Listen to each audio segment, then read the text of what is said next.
Hello అండి అందరికీ ముందుగా హ్యాపీ కార్తీక పౌర్ణమి. ఇది నిన్నటి వీడియోనండి. గుడికి వెళ్దామని అన్నీ ప్రిపేర్ చేసుకున్న తర్వాత మా చిన్న పాప చాలా ఏడుస్తుంది. ఎందుకంటే తనకి నిన్న మార్నింగ్ వ్యాక్సినేషన్ వేసారు, అస్సలు అవ్వట్లేదు.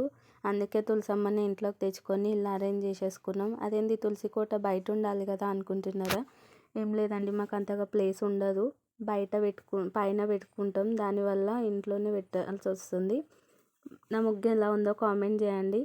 ఇలా అలంకరణ చేసుకుంటున్నా అమ్మవారి ముందు. ఇక్కడే ఇంకా దీపారాధన చేసేసుకుంటాం. మార్నింగ్ నుండి కూడా పూజ చేయడం అస్సలు కుదరలేదు. అన్నీ ఈవినింగే చేద్దామని మార్నింగ్ నుండి పాపకి అటు చూసుకుంటూ ఇటు చూసుకుంటూ పిల్లలని ఇద్దరిని చూసి పూజకి అంతా ప్రిపేర్ చేసేవారికి ఈవినింగ్ 6 అయిందండి. 6కి నేను రెడీ అయిన తర్వాత ఈ విధంగా పూజ చేసినాక దేవుడి దగ్గర ఇక్కడ తులసమ్మ దగ్గర ఈ విధంగా అలంకరణ చేస్తున్నా. ఉసిరి దీపాలు పెట్టుకుందామని మార్నింగే ఒత్తులు నానేసి పెట్టిన ఆయిల్లో.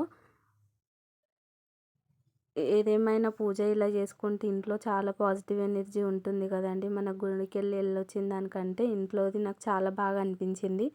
మా హస్బెండ్ ఫస్ట్ దీపారాధన చేసిన తర్వాత నేను పెట్టిన తర్వాత పిల్లలిద్దరివి కూడా నేనే దీపాలు పెట్టిన తర్వాత అమ్మవారి దగ్గర కొబ్బరికాయ పెట్టుకొని సేమ్ గుడి దగ్గర వెళ్ళినా కానీ కూడా నేను ఎవ్రీ ఇయర్ ఈ విధంగానే చేసుకుంటా. అదేవిధంగా ఇంట్లో కూడా చేసేసిన. ఇంట్లో